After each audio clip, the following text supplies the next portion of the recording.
right show. Free falling true and slow. Free falling won't stop me no more. 'Cause I'm a bootleg war soul. Yeah,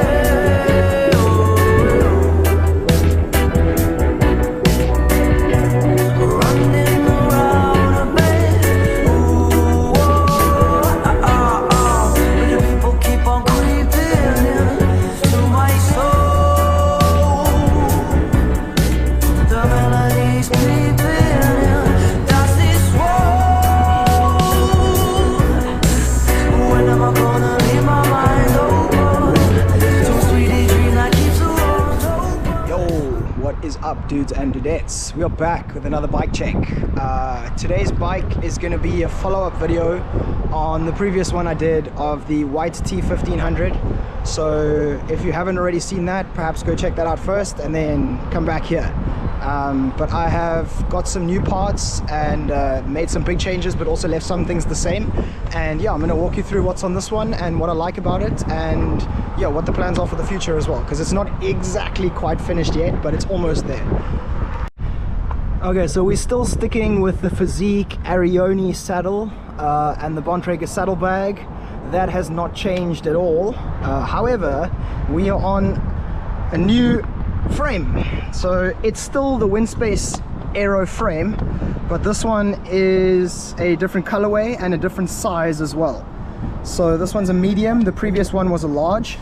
And the reason I'm dropping a size is, well, there are two reasons. The first one is, like, I'm in the bottom of the size brackets for a large frame. So like my height is basically like way at the bottom of that size bracket. So in terms of like playing around with fit and stuff, it's kind of difficult because yeah, I can't make the bike any smaller. So yeah, I decided to drop a frame size. For this one I have more leverage both ways. I can, you know, make a longer stem, raise my seat height, do all that kind of thing, and play it both ways to kind of make the fit longer or shorter depending on what works. So that's the one reason. And the other reason is I've seen a trend with like listening to pro riders and stuff like that, where they like to ride a frame size down for being a kind of like a smaller package. So they like to get more aero and save a bit of weight by running a smaller frame size. That was a small influence, but mostly I feel like this frame would be better suited to my fit. I will say this though, my actual bike fit hasn't changed at all. So like on the previous bike it was a size large, but the stem was only 115 and my seat post was a straight seat post. It didn't have any setback. This seat post has a bit of setback, so it's kind of a bit further curved backwards. And the stem is a 130mm stem at the moment, so that's like a really long stem. So the bike fits, I measured the previous bike and the bike fit right now is exactly the same, but I'm going to play around with some things and see if I can, you know, like adjust things and maybe like tweak it to get a bit better. I think it's close, but I don't think it's perfect yet. And then I have put some lightweight bottle cages on. Not very exciting, but I've got the Meilenstein lightweight cages, so like super light. And onto one of the other main events, I have got a set of the new Hyper 2023 wheels on here. So this particular set or model are the D45s, which are the mid-depth disc wheel. The front rim is slightly shallower than the back one. So these wheels are like designed to play nicely in crosswinds, but also give you the aero gains from a deep set of wheels. And the front one is also a bit fatter. So the front one is definitely more designed for the wheel that's doing the steering, and the back one is kind of set up a bit skinnier for just kind of flatline speed. So it's deeper and skinnier.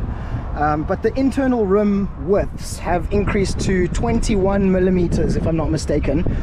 So I'm running 25mm tires on these wheels because the rims naturally blow them up a bit more. On the other wheels I had 28mm tires because those rims were kind of skinny. But yeah, I've got 25s on here and I can already feel they're a bit more like, yeah, they're just a bit faster, and they're also a bit lighter because there's just less tire. And yeah, so far again it's like literally day one of having this thing. Tomorrow I'm going to do a big ride on it, but yeah, so far it's feeling nice and fast. And then for the group set, I've kept the old group set on here. So we're still running the Shimano 11-speed Ultegra Di2. I have finally, after all this time, got some nice upgraded pedals. So I got myself a second-hand set of Dura Ace pedals, which are obviously quite nice, and they save a bit of weight on the previous absolutely bottom level pedals that I had. So yeah, that's pretty nice. I put a new set of rotors on here, so we got some fresh metal on the front and on the back. At the moment I'm running 160 front, 140 back, but again, being 80 kgs, I'm considering going 160. I know there's guys experimenting with, like Peak Torque is experimenting, or I wouldn't say experimenting, but like they already are running 180 because, you know, they're kind of worried about heat dissipation and all of that, and like as you get heavier, these things just get so hot. So I think for me 160 would be enough, but yeah, 180 you need that little extension bracket, so that's also a possibility, but I don't think I need that yet. Maybe after a few more hamburgers.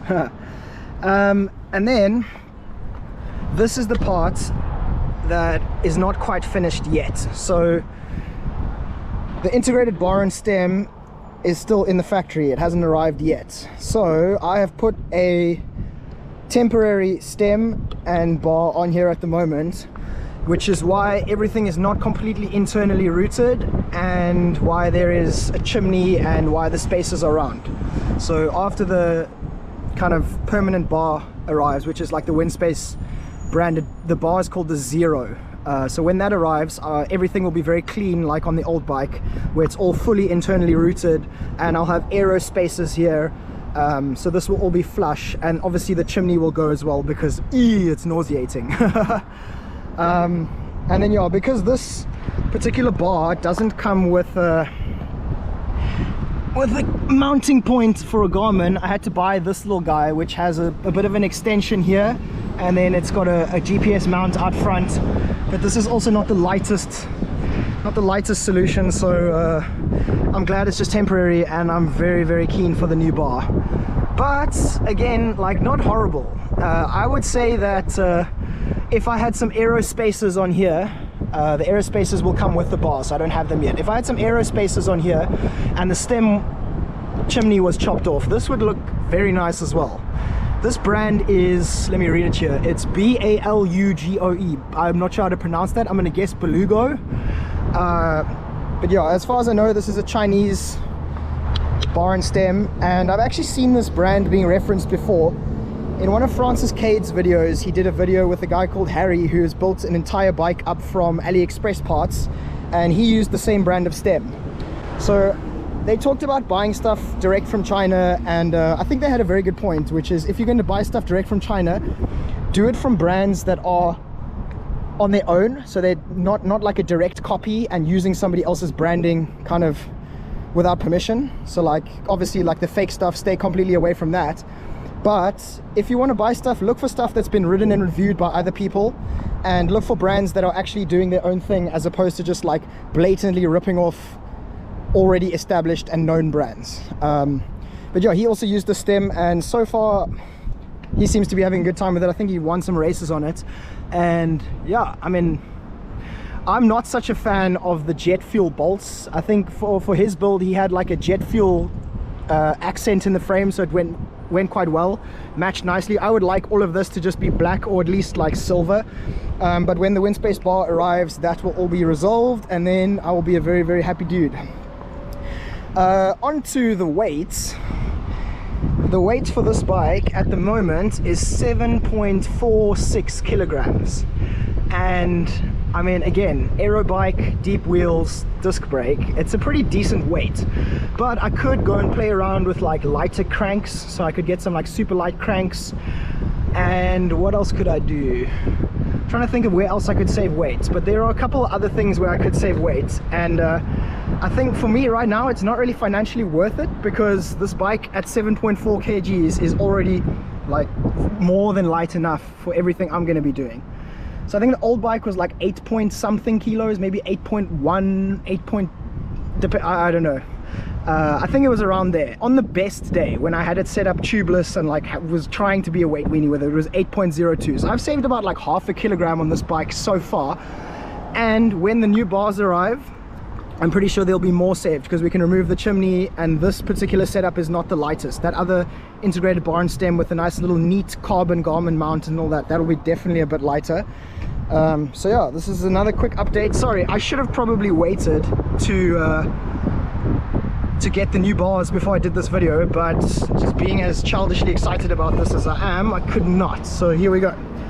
One more thing which I forgot to mention, which is really nice, is this frame is just a raw carbon frame with white branding and then like a clear coat over the carbon. So there's like all the lines from the carbon fiber weave underneath that you can see through the clear coat, which looks super good. And then also having the new D45s, they come with the butterfly weave pattern on the wheels. The deeper 65s that I had before, those were just like a matte finish, and I'm a big fan of the butterfly weave as well. So the combination between like the raw carbon with all the the lines underneath and then the butterfly weave on the wheels is just epic. I'm gonna see if I can try and get it in shot, but I don't know, it's quite bright out here. It's kind of close to 40 degrees again today. It's insane. Free falling won't stop me no more, 'cause I'm a bootleg rascal. Yeah,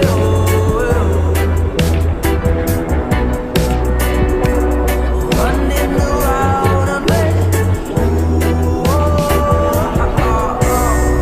They keep coming straight